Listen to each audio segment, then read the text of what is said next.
What if I told you that the man widely considered the father of Western philosophy was put to death mostly because he just wouldn't stop asking people annoying questions about their jobs? I mean, when you frame it exactly like that, it sounds pretty absurd. Hmm. But there is actually a massive kernel of truth there. Right. It's just we tend to completely forget the irritation he caused because we're so blinded by the mythology that surrounds him. Absolutely. And, that is the perfect starting point for our deep dive today. Imagine trying to understand a legendary, world-changing historical figure, but all you have to go on are basically fan letters and PR statements written by their closest friends. Yeah, you'd get a really great story. Like, it Yeah. would be dramatic and inspiring and maybe even make you cry a little. Exactly. But you would be left with a total caricature. And more importantly, you would completely miss the actual mechanical details of what made that person brilliant in the first place. Which is deeply unfortunate because the goal of looking back at history, I mean, it shouldn't just be hero worship, right? Right, it should be highly practical for you, the listener, because if we can somehow bypass all that drama and understand the underlying architecture of a great thinker's mind, you can extract those foundational techniques. You can literally apply them to your own learning, your own critical thinking, and, just how you process information today. And when it comes to the ultimate philosophical legend, which is Socrates, obviously, we almost always get the fan letters. We get the dramatic death scene with the hemlock. Yeah, the inspiring quotes on coffee mugs. Exactly. But our mission for today's deep dive is to strip all of that PR and fan fiction completely away. We are going after the real, unvarnished mechanics of how history's most famous thinker actually operated. You want to know exactly how he argued. Right. And to do this, we're grounding our analysis in some phenomenal source material, which is excerpts from Norman Gully's 1968 scholarly work, The Philosophy of Socrates. And Gully does something really fascinating right out of the gate to bypass all that mythology. To get to the real Socrates, he actually doesn't rely on the people who loved him most. We are looking at Socrates primarily through the lens of Aristotle's testimony. Okay, let's unpack this for a second because my instinct is to immediately question that choice. Yeah. Like if Plato and Xenophon were actually hanging out with Socrates in the Athenian markets, drinking wine with him, isn't using Aristotle kind of like asking a sports commentator to describe a player's mindset rather than just asking the player's best friend? That sounds totally counterintuitive, I know. But Aristotle's distance is actually his greatest asset here. You have to remember the historical context of those so-called best friends. Because they had agendas. Deeply personal agendas. Plato and Xenophon's writings are highly dramatic, and scholars today often classify them as apologetic. Ah, meaning they were writing specifically to defend his legacy after he was, well, executed by the state. Like they were basically doing damage control. Exactly that. They were desperately trying to prove he was a good man who was wrongfully killed. Aristotle, on the other hand, was a full generation removed. He never actually met Socrates. So he didn't have that emotional baggage. None at all.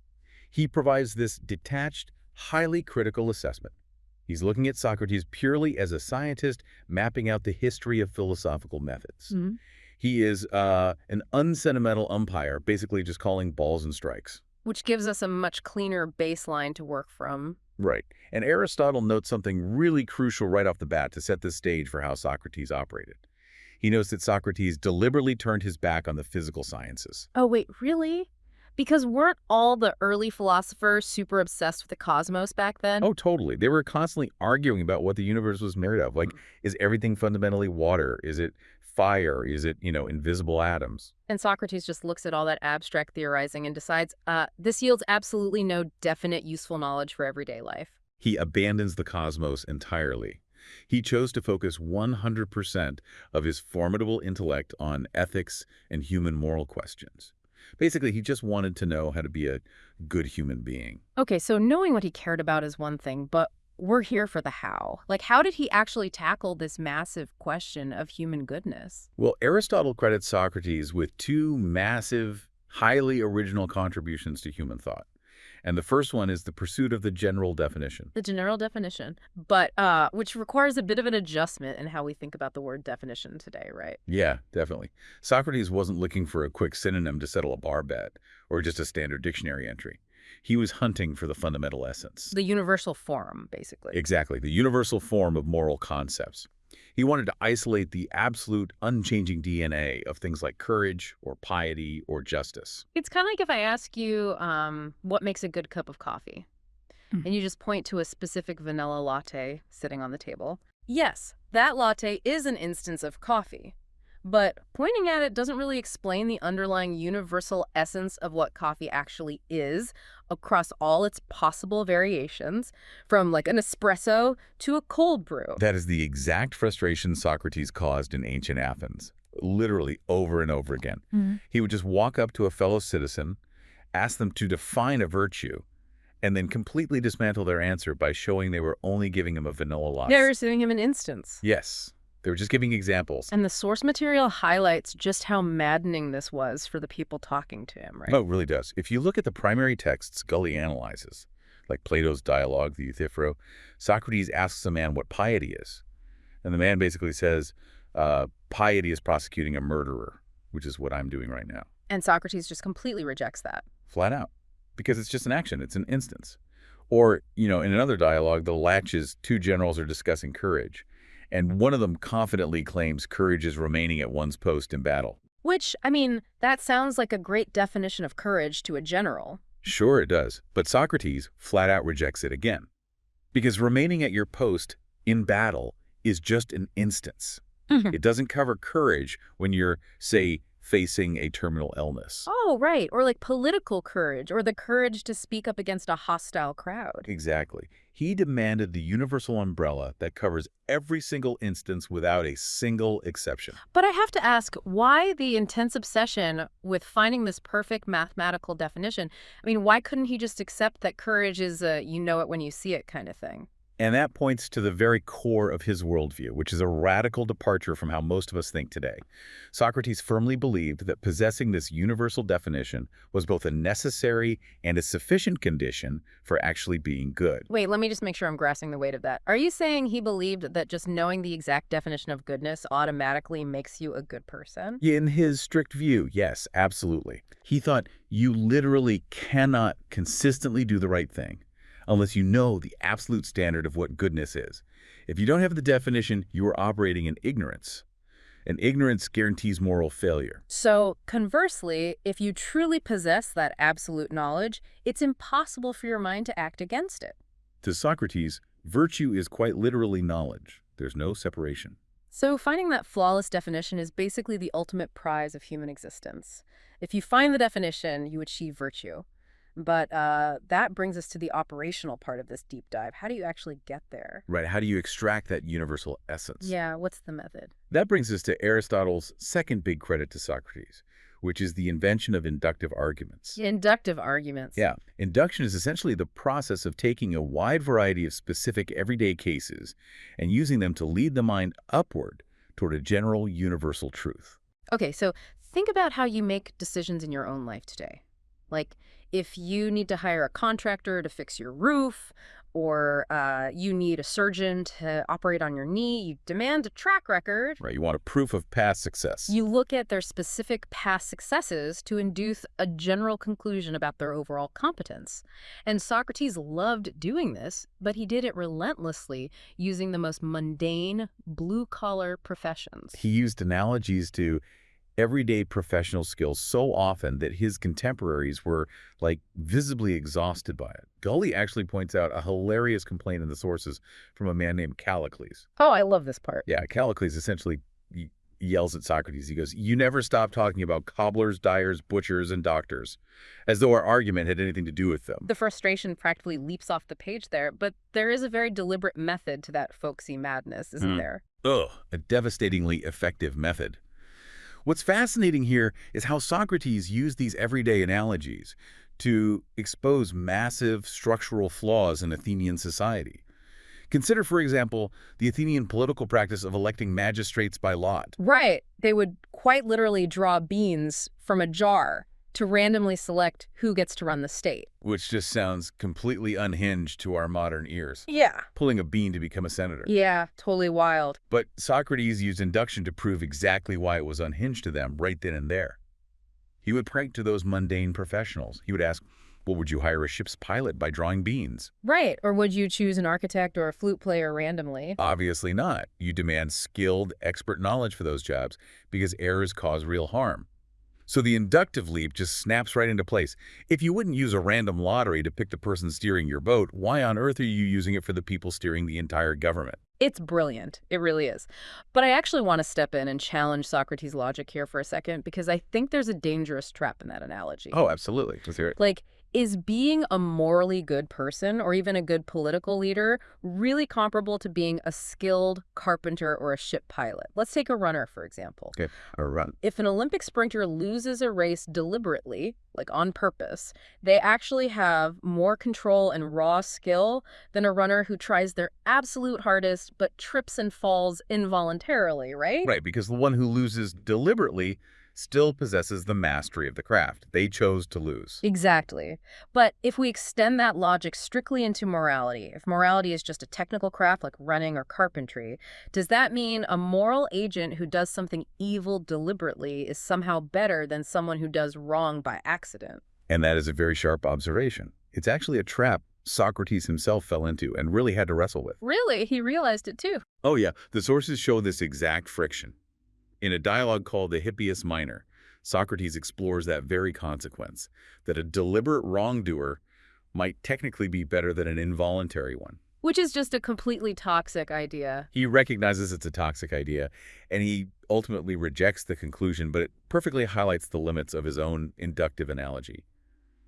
Moral goodness just doesn't perfectly cleanly map onto a technical craft, like making shoes or running a race. And that friction is exactly where our unsentimental umpire Aristotle steps back into the picture. Because Aristotle looked at these tools, the search for the universal definition and the use of inductive analogies, and he handed down a pretty harsh critique. He did. He basically claimed that Socrates lacked dialectical power. Which, coming from Aristotle, is practically a catastrophic academic insult. It's a huge burn in philosophical terms. So to understand why Aristotle threw that punch, we have to look at how Aristotle viewed the world. Let's use an analogy. Socrates was basically trying to solve human behavior the same way you would solve an algebra equation. He was treating ethics like a demonstrative science. And that is the absolute core of Aristotle's critique. A demonstrative science, like geometry, works by deducing necessary absolute truths from a single fixed essence. Right, like the angles of a triangle always add up to 180 degrees. Exactly. There are no exceptions, Yeah. ever. Socrates was hunting for the moral equivalent of that 180 degrees. But human beings aren't triangles. No, they're incredibly variable and messy and completely context-dependent. Aristotle argued that ethical truths are fundamentally different from mathematical truths. He said ethical truths are usually only true for the most part. Give me a tangible example of that. Like, what does it actually mean for an ethic to be true for the most part? Okay, think about the rule, lying is wrong. As a general definition, it holds up pretty well. Lying damages trust and harms society. So it is true for the most part. Right. But what if you are hiding an innocent person in your basement and a violent mob knocks on your door asking if you've seen them? Suddenly, the absolute mathematical rule that lying is wrong just completely breaks down. Completely. The context demands flexible, proddable reasoning. Aristotle thought Socrates was using the wrong methodology entirely by demanding scientific, absolute exactness in a field governed by human unpredictability. That makes a lot of sense. But even if his internal math was, a little flawed when applied to the messiness of human behavior, the way Socrates questioned people was still a complete revolution in human thought. But without a doubt. But to fully appreciate the mechanics of his arguments, we kind of have to look at the ecosystem he was operating in, because he wasn't the only guy in ancient Greece asking relentless questions. Not at all. He was actually surrounded by a group of highly influential professional debaters called the Sophists. The Sophists were essentially the internet trolls of their day, but they got paid handsomely for it. That is the perfect way to describe them. They were teachers of rhetoric who pioneered a method of argument called heuristic. Think about the most exhausting argument you have ever witnessed on social media, where the other person doesn't actually care about the truth, they just want to make you look stupid. That is heuristic. It is a win-at-all-costs style of disputation. Its entire design is to trap a respondent into a contradiction purely for the sake of victory. It was basically a blood sport for public entertainment. Just arguing for the sake of winning? Exactly. Yeah. Famous sophists like Protagoras and Euthydemus, they actually boasted about their ability to argue both sides of any issue equally well. They were famous for making the worst cause appear the better. Here's where it gets really interesting. Socrates looks at this incredibly toxic environment, takes the basic mechanics of what the sophists are doing, which is that rapid-fire question and answer format, and he completely flips the ultimate goal upside down. Right. He abandons heuristic entirely and champions a method called dialectic. Mhm. Specifically, he develops his famous cross-examination technique known as the elenchus. And the defining difference here is intent, isn't it? Yes. Socrates didn't want to just win a game. His logical aim was to reveal contradictions in your thinking, sure, but his philosophical aim was to educate. It was a mutual, cooperative search to uncover the actual truth. And to ensure it was a genuine search for truth and not just a theatrical game for the crowds, Socrates imposed a strict condition on his conversations that the sophists just completely ignored. He enforced the rule of sincerity. This is so important. In Socratic dialectic, the respondent must genuinely, deeply believe the answers they are giving. You cannot just play devil's advocate to see what You happens. can't just shrug and say, sure, I guess so, just to keep the argument moving. Exactly. But why is that sincerity so crucial to the method? Why does it matter so much? Because if you don't sincerely believe your own premise, the exercise is entirely pointless. Socrates isn't just testing an abstract logical puzzle. He is testing you. He is testing the integrity of your personal moral compass. Let's walk through how this elenchus technique actually plays out in real life, because it really is a thing of absolute logical beauty. It really is. So think about a normal, everyday argument. Let's say you and your roommate are arguing over who should do the dishes. You claim you shouldn't have to do them because you cook dinner. That's your thesis. Okay, I follow. Now, your roommate doesn't attack that thesis directly. Instead, they start asking seemingly innocent questions about fairness, about how you both agreed to split household labor equally, about how you had way more free time today. Right, so they get you to sincerely agree to a series of other smaller points. Yes. And then they pull the threads together. They show that all those smaller points you just sincerely agreed to logically lead to a conclusion that completely destroys your original claim that you shouldn't have to wash the dishes. You are basically forced to admit your own internal logic is broken. Exactly. That is the elenchus in a nutshell. It is a logical trap, but a benevolent one meant to cure you of false beliefs. A perfect historical example of this from the source material happens in a dialogue called The Gorgias. Oh, with Callicles again. Yes, Socrates is talking to that same frustrated guy from earlier, Callicles. And Callicles makes a very bold, but honestly very common claim. He states that the ultimate good in life simply equals pleasure. It is pure hedonism. Whatever brings the most pleasure is the most good. And Socrates doesn't shout him down or tell him he's evil for thinking that. He just starts asking Callicles about soldiers in battle. Right? He asks about brave men who stand their ground and cowards who turn and run away. And through this really careful questioning, he gets Callicles to admit a psychological truth about warfare. He asks Callicles to imagine the moment an enemy army suddenly retreats.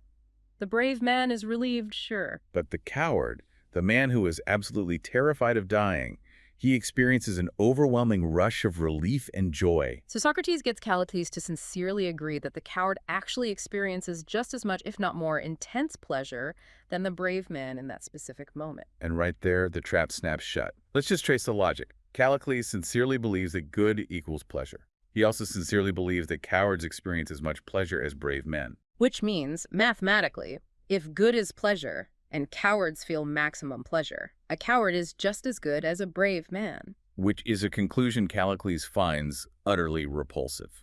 It completely destroys his entire worldview of what human excellence actually is. Socrates corners him, using Callicles' own sincere beliefs. It's just incredible to watch it unfold in the text. Like, it's not about tricking him with ambiguous wordplay, which is exactly what a sophist would do. It's about showing Callicles that his internal operating system is fundamentally corrupted. The goal wasn't to humiliate him, even though it usually felt humiliating in the town square. The goal was to clear away the rot of false knowledge, because Socrates believed you couldn't start searching for the real universal definition of goodness until you admitted that your current definition was broken. So what does this all mean for you listening right now? Let's zoom out and just summarize the journey. We set out to find the real Socrates, bypassing the PR statements and the dramatic fan fiction to look through Aristotle's strict, unsentimental lens. And we found a thinker with a relentless, almost scientific drive to define the exact essence of moral virtues. We saw his folksy but razor-sharp use of induction-wielding analogies of cobblers and ship pilots to tear down terrible political systems. Right, and we saw his demanding cross-examinations, the elenchus, a method that sought universal truth rather than cheap debate victories, and relied entirely on the raw sincerity of the person answering the questions. If we connect this to the bigger picture of your daily life, just think about the environment we live in today. We live in an era of unprecedented information overload. Oh, definitely. We are constantly surrounded by heuristic debates. Politicians, pundits, strangers in your social media comments, they argue purely to win, to trap their opponents, to make the worst cause appear the better. So adopting Socrates' dialectic approach today is a genuine superpower. It asks you to focus not on defeating the stranger on the internet, but on genuinely testing your own sincerely held beliefs. It asks you to have the courage to see if your own ideas hold up to basic logic without contradicting themselves. It is about intellectual honesty. It is about being willing to lose an argument if it means gaining the truth. Which brings us back to that metaphor we started with, the idea of wanting a clear, unvarnished look at the mechanics of a legend rather than a murky caricature. The historical Socrates gives us an incredible diagnostic tool for our own minds. He really does. But the way he viewed the world leaves us with a deeply provocative, almost unsettling thought to mull over as we wrap up this deep dive. Oh yeah, this is the big one. Socrates firmly believed that if you cannot perfectly define the universal essence of goodness, you cannot truly guarantee you are actually doing good. You are, in effect, flying completely blind. Given that almost no one today, not our politicians, not our philosophers, and probably not us, can perfectly articulate a flawless, universal definition of virtue without eventually falling into contradictions, does that mean true? Intentional goodness is practically impossible for us to achieve. Or is the act of endlessly searching for the definition, of constantly questioning ourselves with absolute sincerity, the very thing that makes us good.